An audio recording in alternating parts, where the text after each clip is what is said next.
बिस्मिल्लाहिर्रहमानिर्रहीम। अस्सलाम वालेकुम नाज़रीन। आज बुध और 10 फरवरी है, आपकी खिदमत में हाज़िर हैं। आज की जो सबसे टॉप जो 4 अहम स्टोरीज़ हैं वो आपके सामने रखते हैं। इस वक्त तमाम पाकिस्तानियों की नज़रें इन्हीं पे हैं और उसमें हमारी टीम ने इस पर काम किया और आपके सामने रखते हैं। और सबसे पहले जो इस वक्त ख़बर है, आपने देखा होगा इस्लामाबाद में इस वक्त रेड जोन में मैदान जंग बना हुआ है। इस्लामाबाद पुलिस और जो मुलाजमीन हैं वो आमने सामने हैं और वहाँ पर हमने देखा कि तशद्दुद भी हो रहा है और दूसरी तरफ से पुलिस की जानब से जो है वो शेलिंग भी की जा रही है। और इस वक्त पोजीशन जो है वो क्या है वो आपसे शेयर करते हैं। Chief justice Lahore high court ने बड़े अहम अहकामात जारी किए हैं। वो मामला क्या है, उन्होंने कहा जी पाकिस्तान में मरने वालों के लिए एटलीस्ट जो है वो कब्र की खुदाई तो स्टेट करके दे दे। जिस तरीके से ग्रीन बेल्ट्स पर कब्जे किए जा रहे हैं और 25 से 30 हज़ार की कब्र खुदाई यानी और कब्र दी जा रही है, इससे आप अंदाज़ा करें कि गरीब अगर किसी की डेथ हो जाती है तो उसको तो कब्र भी पाकिस्तान मिलना मुश्किल हो गई है। इस पर क्या रिमार्क्स आए हैं और हुकूमत क्या करने जा रही है, इस पर भी आपसे तफसीलन गुफ्तगू करेंगे। सुप्रीम कोर्ट ने जहनी माजूर जो कैदी हैं उनकी जो सज़ाए मौत है वो ख़त्म कर दिया, उसको उम्र कैद में तब्दील कर दिया गया। और उस पर सवाल उठ रहे हैं कि जहनी माजूर जो है वो अब है कौन। अब इसमें बहुत बड़ा माफिया भी इन्वॉल्व है, बड़े बड़े डॉक्टर्स इन्वॉल्व हैं कि वो जहनी माजूर कैसे डिक्लेयर करते हैं। इसमें जो मेडिकल बोर्ड बनाया जाएगा उसमें बहुत बड़े पहले भी इससे बहुत से सवाल उठते रहे और अब भी आपके सामने हैं। यहाँ तक कि आपने ये भी देखा कि बहुत से ऐसे सियासतदान हों, ब्यूरोक्रेट्स हों या आर्मी जर्नल, रिटायर्ड जर्नल हों, उन्होंने भी यही फ़ायदा उठाया है सेहत के नाम पर मुल्क से बाहर जाने का। और जब केस होता है, अदालतों में जाना होता है तो वो माजूर बन जाते हैं, जहनी माजूर भी बन जाते हैं और बहुत कुछ देखने में आता है। लेकिन जब हुकूमत करनी पड़ती है तो वो आ जाते हैं इस मुल्क में हुकूमत करने के लिए। तो इसके साथ साथ बेनामी अकाउंट्स के बाद अब बेनामी जो गाड़ियाँ हैं उस पर क्रैकडाउन जो है वो शुरू हो चुका है। और उसमें सबसे ज़्यादा अगेन ब्यूरोक्रेट्स, सियासतदान, अगेन बड़ा माफिया जो है, बड़े प्रॉपर्टी डीलर्स जिन्होंने 2-2, 3-3 गाड़ियाँ रखी हैं। और वो गाड़ियाँ कैसी हैं कि जनाब विदाउट टेक्स्ट, फेक नंबर प्लेटें मौजूद हैं और एक गाड़ी हो सकता है सिंध में चल रही हो, उसी की कॉपी गाड़ियाँ जो है वो जो मुल्क के 3-4 बड़े शहरों में चल रही हूँ। अब बेनामी अकाउंट्स के बाद बेनामी जो गाड़ियाँ हैं उस पर क्रैकडाउन जो है वो शुरू होने जा रहा है। इंकिशाफ उसमें बहुत बड़ा हुआ है, कौन कौन लोग इसमें मुलव्वस हैं, ये मामला जो है वो बड़ा गड़बड़ नज़र आता है। एनी हो, सबसे पहले आपके सामने खबर रखते हैं कि इस वक्त इस्लामाबाद में जो एहतजाजी मुजाहरा चल रहा है, मुलाजमीन की तरफ से सैलरी के हवाले से जो बात की जा रही है उस पर सबसे पहले रखते हैं जनाब कि उनकी मुतालबात हैं क्या और पुलिस ने आज जो कार्रवाई की है हुक्म किसने दिया। क्योंकि ये देखने में आता है कि जब काम हो जाता है उसके बाद सूरत सामने आती है। तनख्वाहों में नुमाया इजाफा के लिए सैकड़ों जो हमने देखा कि मुलाजमीन जो हैं उनके पार्लियामेंट के बाहर वो जो है वो उन्होंने धरना देने की कोशिश की थी और हुकूमत के ख़िलाफ़ शदीद नारेबाजी भी की। उस पर हमने देखा कि मुलाजमीन और पुलिस के दरमियान जो है वो झड़पें भी हुई, तसादम हुआ और उसके नतीजे में जो है वो ज़ख्मी भी हुए। दोनों तरफ से पथराव किया गया पुलिस पर, पुलिस ने आंसू गैस किया कि शेलिंग की। और इस वक्त जो है वो कहा जा रहा है कि चंद पुलिस वाले भी और कुछ सरकारी मुलाजमीन भी ज़ख्मी हैं और हॉस्पिटल उनको शिफ्ट किया गया है। पुलिस की भारी नफरी जो है वो वहाँ पर पहुँची है, आंसू गैस की गई, शदीद शेलिंग की गई है। और इस वक्त पूरा रेड जोन जो है सुबह से लेकर हम देखें तो वो वहाँ पर आने जाने वाली मेट्रो बंद कर दी गई है जो जुड़वा शहरों में चलाई जाती है। वहाँ पर कोई ट्रैफिक जाने के लिए तैयार नहीं है और ये सूरत हाल है। और इस्लामाबाद में इंट्री यानी पॉइंट जो है वो बंद है और ये पार्लियामेंट के सामने सारा कुछ हो रहा है। अब ये कहा जा रहा है काबीना डिवीज़न की जो मुलाजमीन ने वजारत इत्तलात में दाखिल होते हुए शिबली फराज की गाड़ी रोक ली और गिरफ़्तार रहनुमाओं को फौरी रिहा करने का उन्होंने मुतालबा भी किया। फेडरल डायरेक्टरेट ऑफ एजुकेशन के मुलाजमीन ने मेन श्रीनगर हाईवे भी उन्होंने बंद कर दी। और सूरत हाल के बाद हम देखने कि पार्लियामेंट के भी सामने हो गया। तो पूरा इस्लामाबाद एक मफलूज सा आज सुबह से ही नज़र आ रहा था। जो हिकमत अमली थी सरकारी मुलाजमीन की कि मुख्तलिफ एरियाज़ को जो है वो उसमें रुकावट खड़ी करनी है। और सूरत हाल के बायस हमने देखा कि शदीद ट्रैफिक जाम भी रही और शहरी को मुश्किलात का सामना भी करना पड़ा।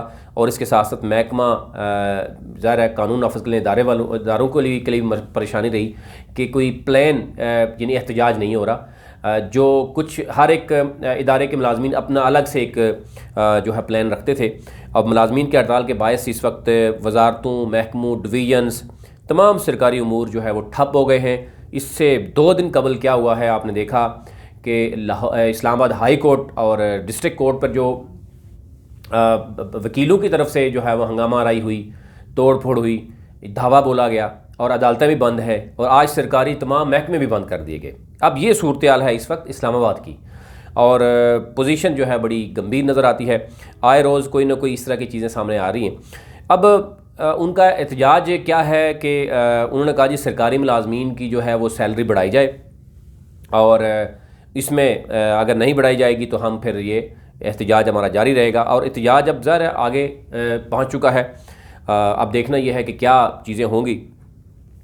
अब दूसरी तरफ जो है वो सेनेट के नाम पर भी हमने देखा होगा, सेनेट इलेक्शन में ओपन जो वोटिंग है वो ना हुई तो अपोजिशन वाले रोएंगे, ये वज़ीर-ए-आज़म का कहना है कि ओपन वोटिंग जो है वो होनी चाहिए। वज़ीर-ए-आज़म का कहना ये है अगर ओपन वोटिंग ना हुई तो हुकूमत फ़ायदा उठा सकती है और फिर अपोजिशन वाले रोएंगे।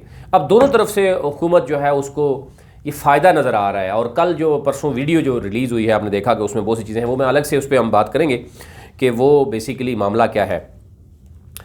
आगे चलते हैं जी। लाहौर हाई कोर्ट में एक अहम केस था कि आपने देखा कि अभी हुकूमत ने तमाम जो हाउसिंग सोसाइटीज़ थी, वो रावलपिंडी हो, इस्लामाबाद हो, लाहौर हो या बाकी दीगर जहाँ पर हुकूमत इस वक्त तहरीक इंसाफ़ी हुकूमत है, वहाँ पर जो इलीगल सोसाइटीज़ थी उनके मालकान पर फ़ौरन जो है वो FIR दर्ज कर दी गई। और इस तरह के जो केसेस मौजूद थे कि सोसाइटीज़ लेआउट प्लान या नक्शा तो जमा कराते हैं, उसमें कब्रिस्तान भी होता है, उसमें स्कूल भी होता है, उसमें पार्क्स भी होते हैं, लेकिन जब सोसाइटी बन जाती है तो वो कब्रिस्तान भी बेच देते हैं, जिसकी वजह से शहरियों को परेशानी का सामना है। स्टेट जो है वो शहरियों को कब्र तक की जगह नहीं दे सकती और दूसरी तरफ कानून नाफज करने वाले इदारे जो हैं वो भी खामोश रहते हैं और ये तजावज़ात होती रहती हैं। ग्रीन बेल्ट्स पे बहुत कुछ हो चुका है। अभी आप देख सकते हैं कि ये बताया जो जा रहा है कि तकरीबन 90 लोगों से 36 अरब रुपए की ज़मीन जो है वो आगज़ार कराई गई है। इससे अंदाज़ा आप कर सकते हैं कि किस कदर जो है वो लाकानूनियत रही है गुज़िश्ता कितने सालों में, और अब मौजूदा हुकूमत को इसमें परेशानी भी नज़र आ रही है।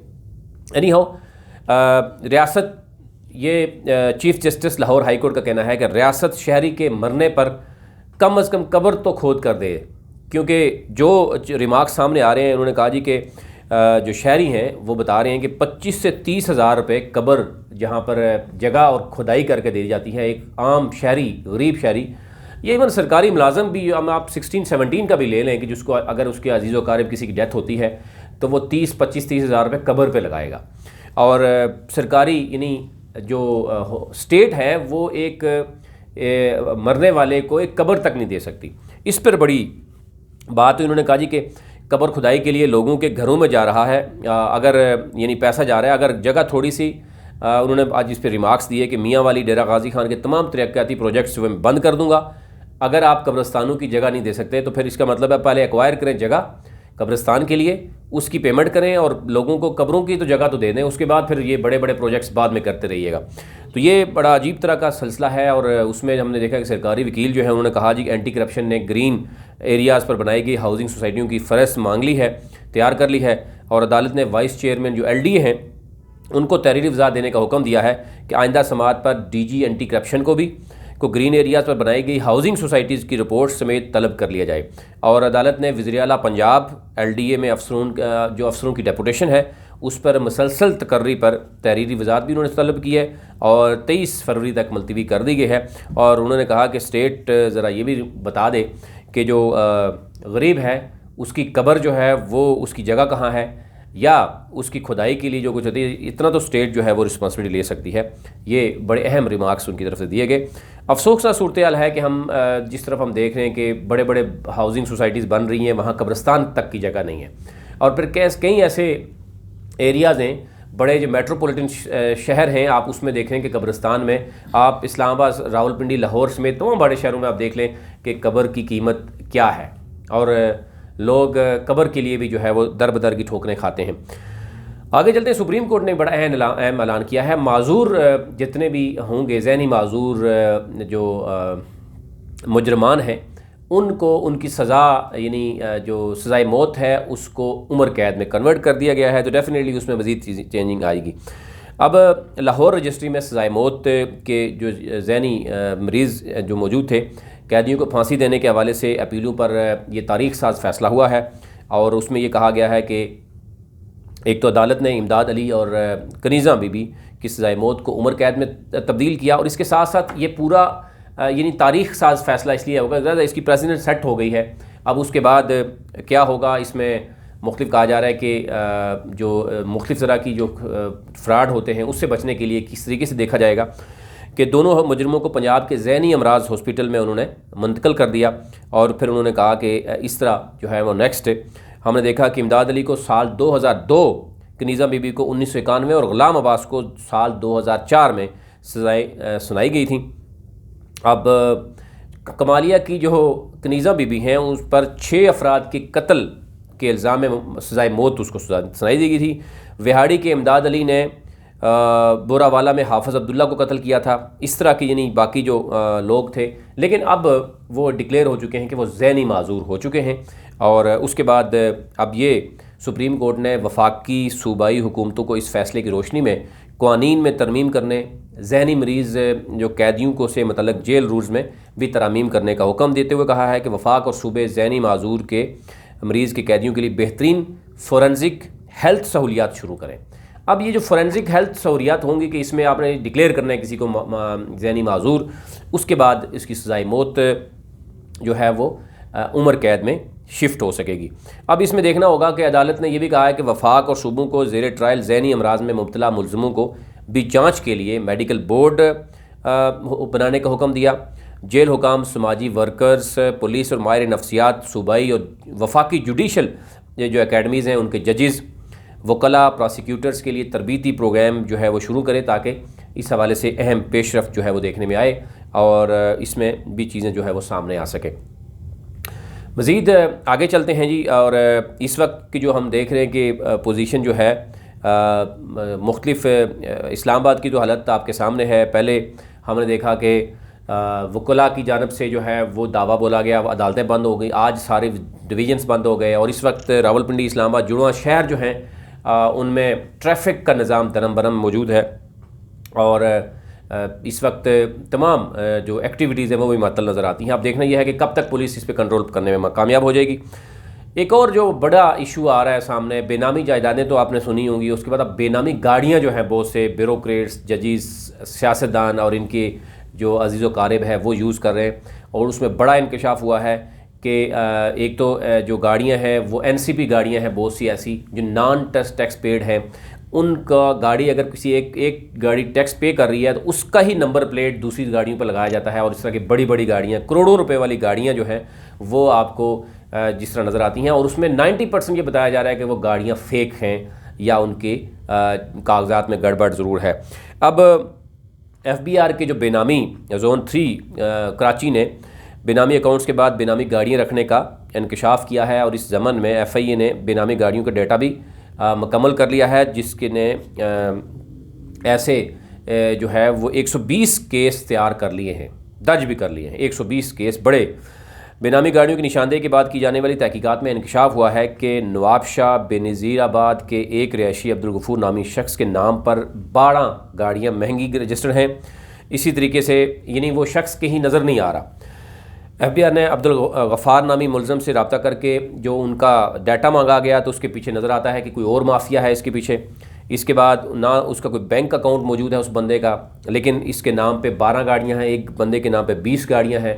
और ये एक अगेन गाड़ियां जो है वो किसी और की हैं, लेकिन वो शख्स जिसका अकाउंट नंबर भी नहीं है उसके नाम पर गाड़ियाँ हैं। तो अब ये कहा जा रहा है कि महंगी तरीन गाड़ियाँ, करोड़ों रुपये मालियत की गाड़ियाँ जो है वो ऐसे अशख़ास के नाम पर मौजूद हैं जिनका बैंक अकाउंट तक नहीं है। यानी कहीं से शक भी नहीं पड़ता कि इसके साथ नाम पे कैसे गाड़ियाँ आ गई। लेकिन क्योंकि टैक्स पे करना होता है तो आपने देखा होगा टैक्स फाइलर के लिए ज़रा छूट है और जो नॉन फाइलर है उसके लिए वो गाड़ी तो ले सकता है, तो ज़ाहिर है इनको टैक्स ज़्यादा देना पड़ता है, बाकी कुछ भी नहीं होता। अब इसके में बताया गया है कि बेनामी गाड़ियों में 2 मर्सिडीज़, 2 प्राडो, 2 PMWs के अलावा एक 5 करोलाज और इस तरह की यानी बड़ी लंबी लिस्ट है जो एक शख्स के नाम पर मौजूद है और नज़र में आने में कोई उसका कारोबार भी नहीं है। तो इसका मतलब है वो गाड़ियाँ किसी न किसी के पास मौजूद हैं या उसने अपने सर्विसेज दे रखी हैं किसी को कि गाड़ियाँ आप मेरे नाम पे लें और उसके अवैस वो क्या लेता होगा। अब गिरफ्तारी सामने आई है, अब देखना यह है कि इसमें बहुत सी चीज़ें सामने आएंगी। अब ये कहा जा रहा है कि एक तो ये गाड़ियाँ जो ज़ब्त कर ली गई हैं, और ये भी कहा जा रहा है कि इन बेनामी गाड़ियों की जो 2 बंदों की नाम है, एक की 22 और एक की 12 हैं और 20 हैं, उनकी मालियत तकरीबन 80 करोड़ रुपए के नज़दीक है। और अब कहा जा रहा है कि जिन्हें ज़ब्त करके नीलाम भी किया जाएगा। इससे आप अंदाज़ा कर सकते हैं कि 1-2 शहरों में ये पोजीशन है, इससे पूरे पाकिस्तान में क्या पोजीशन होगी। अभी तक लिए इतना ही। मज़ीद आप स्टोरीज़ पे जो है वो, ताकि आप नई स्टोरी आप तक पहुंच सके, आप चैनल को सब्सक्राइब करें और बेल आइकन पर ज़रूर क्लिक करें, और अपने कमेंट से भी आगाह करें ताकि हमारी टीम की हौसला अफजाई हो सके। अभी तक लिए इतना ही। अपने मुल्क का ख्याल रखिए। अल्लाह ने के बाद।